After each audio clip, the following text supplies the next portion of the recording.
कि बांदा से जो अनवर हैं उन्हें आमंत्रित किया जाए और उनसे क्या कुछ वहाँ के हालात हैं वो सोचने और समझने के लिए आपको भी मजबूर करेंगे और हम तो खुद उनसे बातचीत करेंगे।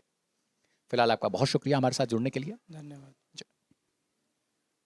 बांदा से अनवर जी हैं, मैं चाहूँगा कि वो आएँ और उत्तर प्रदेश आज, भारत आज पर अपनी बातों को रखें ताकि जो चीज़ें हैं वो हम आप तक पहुँचाएँ। क्या सटीकता है, क्या वहाँ का घटनाक्रम है, राजनीतिक माहौल क्या है, वो पूरा जो डिटेल में है वो उनसे जानेंगे।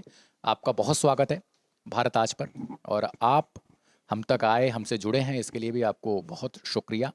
आपका जो भविष्य हो वो उज्जवल हो।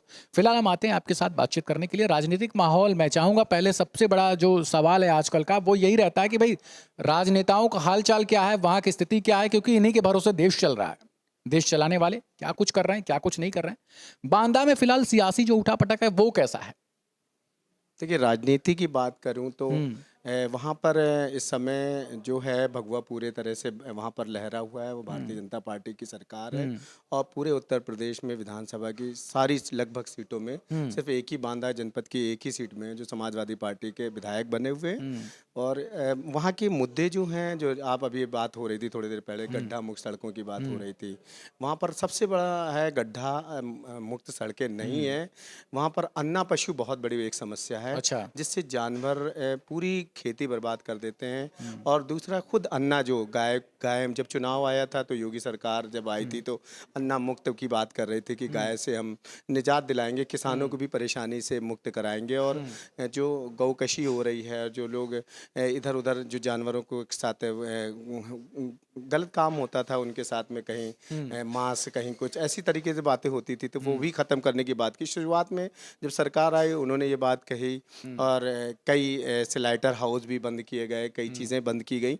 लेकिन अब स्थिति की जाए तो उन्होंने गौशालाएं तो बहुत सारी खोल रखी हैं, हुँ, लेकिन गायें वहाँ पर मर रही हैं। हुँ। वहाँ पर बहुत स्थितियाँ ख़राब फिलहाल हैं। आपको बता दें अन्ना पशु जो हैं वो छुट्टे आवारा पशुओं को कहते हैं और इनका साफ तौर पर कहना है कि जो ये आवारा पशु हैं वो ज़िले में भारी तादाद में हैं। लोगों के खेत तब तो किसान जो होंगे वो तो बहुत ज़्यादा परेशान होंगे क्योंकि मैं भी एक ऐसे एरिया से आता हूँ, मैं बिलॉन्ग खुद करता हूँ जहाँ पे ऐसी आवारा पशुओं की जो है वो हालात बड़ी तादाद में हैं।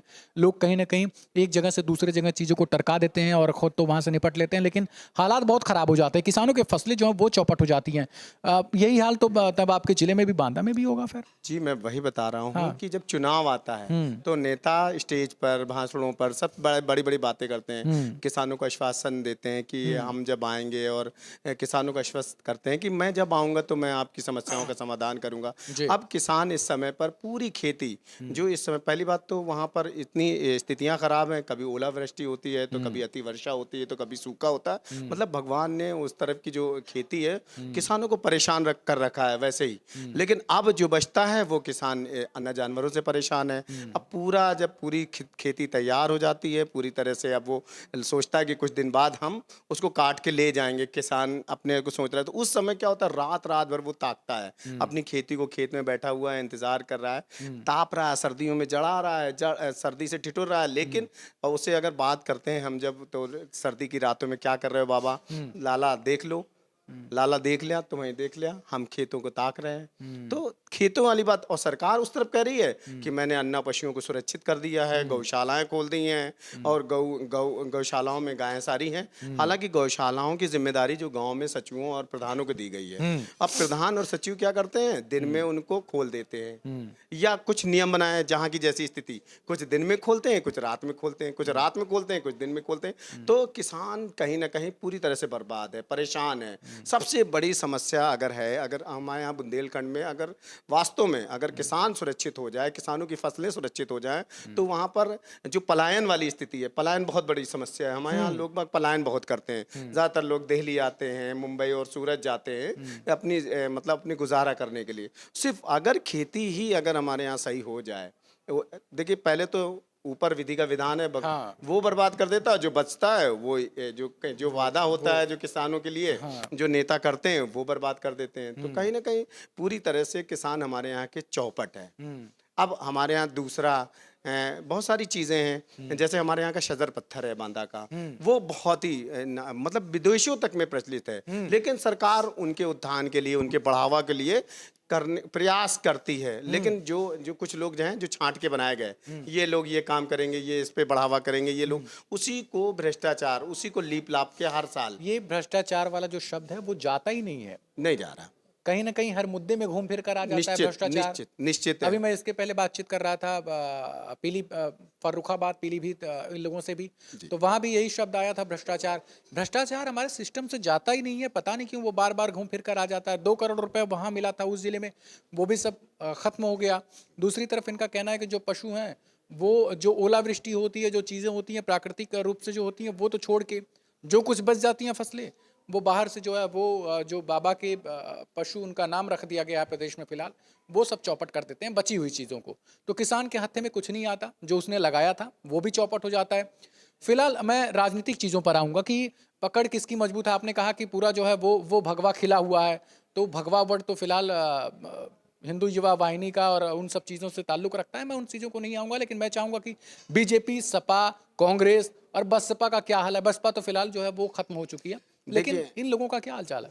असल में बसपा तो पूरी तरह से बर्बाद हो चुकी है। हमारे यहाँ कोई मतलब बचा नहीं, अस्तित्व नहीं बचा हुआ। बात हम करें कांग्रेस की, तो वो अपनी लड़ाई लड़ रही है। समाजवादी पार्टी कहीं ना कहीं विपक्ष में दिखाई दे रही है, लेकिन कांग्रेस और बसपा हमारे यहाँ से पूरी तरह से ख़त्म हो चुकी है। और कहीं ना कहीं इनका विपक्ष जो है वो कमज़ोर दिखाई दे रहा है। उनके कोई मुद्दे नहीं हैं, उनका कोई किसी प्रकार का कोई नया तरीका नहीं है, और कोई बड़ा नेता भी नहीं है। जितने अच्छे नेता थे वो भारतीय जनता पार्टी में शामिल हो गए, और जो नहीं है वो होने जा रहे हैं। अच्छा, ये बात है कि पूरी तरीके से कांग्रेस और बसपा चौपट हो चुकी है। बचे हुए जो हैं वो नेता या तो बीजेपी में जा रहे हैं या सपा की तरफ जा रहे हैं, रुख कर रहे हैं। सपा के क्या हालात हैं? सपा, अगर हमें हमारे यहाँ बात करें, विपक्ष की बात करें, तो विपक्ष में सपा ही हमारे यहाँ समाजवादी पार्टी विपक्ष में ही मजबूत है। और एक हमारे यहाँ जो बबेरू विधानसभा सीट है उसमें विशंबर यादव वहाँ के विधायक हैं, तो 3 सीटों में भारतीय जनता पार्टी का कब्जा है, और एक है जो समाजवादी पार्टी का है, और बगल के जनपद में भी है तो वहाँ भी एक समाजवादी पार्टी का है। इसी तरह से कहीं ना कहीं थोड़ा थोड़ा समाजवादी पार्टी का असर दिखाई दे रहा है। बाकी जो पार्टियां हैं, बीएसपी पूरी तरह से खत्म है वहां पर, और कांग्रेस अपनी अस्तित्व की लड़ाई लड़ रही है। कांग्रेस अस्तित्व को तलाश रही है। कांग्रेस का अस्तित्व तो ऐसा हो चुका है कि वो देश और प्रदेश कई जगहों पर अपनी अस्तित्व की तलाश कर रही है। फिलहाल उनका अस्तित्व कहाँ तक पहुँचेगा, कहाँ तक नहीं पहुँचेगा, ये तो कहने वाली बात नहीं है। लेकिन ये जो भ्रष्टाचार का एक शब्द आया था वो बहुत सोचनीय है, बहुत ज़्यादा कल्पनीय है, विचारणीय है कि भाई ऐसी चीज़ें क्यों आती हैं। अगर पैसे सरकार वहाँ तक भेज रही है, पहले कहा जाता था कि मैं कोई किसी का बयान आता था कि मैं 1 रुपये भेजता हूँ तो वो आदमी तक पहुँचते पहुँचते 20 पैसे या 15 पैसे में जो है वो तब्दील हो जाता था। भ्रष्टाचार ख़त्म करने के लिए बीजेपी बहुत ज़ोरों शोरों पर 2014 में आई थी, लेकिन भ्रष्टाचार जो शब्द है वो जाने वाला लगता ही नहीं है कि वो चला जाएगा। और जो एक बात कर ले गड्ढा मुक्त अभियान का, जिस पर आपने अभी कहा था, तो वो हालात क्या है? तकरीबन कितनी सड़कें होंगी ज़िले की जो अंदाजे से बता सकते हैं आप कि वो गड्ढा मुक्त हो चुकी हैं?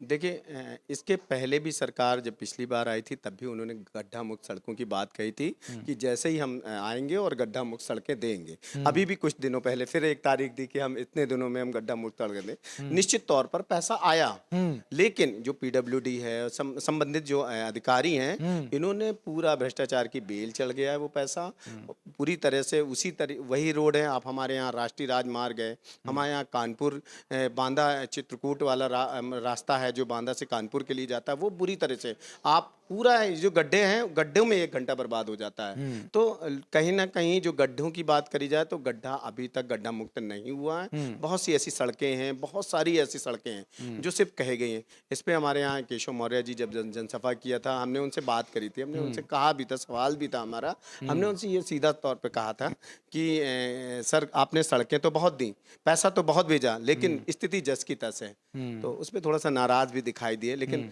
हालांकि बाद में उन्होंने मेरे सवाल पे कुछ लोगों को, अधिकारियों को डांटा भी था कि ये किस तरह से शिकायतें आ रही हैं। तो अभी भी सड़कों की बात करी जाए तो पूरी तरह से सड़कें सुरक्षित नहीं है, सड़कें सही नहीं है। सड़कों के कारण बहुत सारी घटनाएं होती हैं। अगर वो समय पे अगर उन्हें अस्पताल पहुंचाया जा सकता, बहुत सारे लोगों की जान बचाई जा सकती। गड्ढों से, सड़कें खराब होने से भी बहुत सारे एक्सीडेंट हो रहे हैं, और बहुत सारे विदाउट मतलब सड़कें खराब होने से जब वो गंतव्य तक, वहाँ तक पहुंच ही नहीं पाता, क्योंकि कानपुर रेफर कर दिया जाता है, कहीं कहीं रेफर कर दिया जाता है, तो वो वहाँ तक पहुंच ही नहीं पाता, रास्ते में ही दम तोड़ देता है, क्योंकि समय इतना ज़्यादा लगता है। क्योंकि कम समय पे सही समय पे पहुंच जाए तो वो इसका इलाज हो जाए और बच जाए। बहुत सारी सोचिए, जानें गड्ढा जो है वो एक मात्र शब्द नहीं है जिसकी आप कल्पना भी नहीं कर सकते। वो चीजें इन गड्ढों की वजह से वो घट जाती हैं। किसी की सांसें थम जाती हैं, तो किसी की रफ्तार कम हो जाती है, कहीं जो पैसे की लागत है वो बढ़ जाती है। इन्हीं सब बातों के साथ फिलहाल लेंगे एक छोटा सा ब्रेक के बाद फौरन हाजिर होते हैं। देखते रहिएगा उत्तर प्रदेश आज।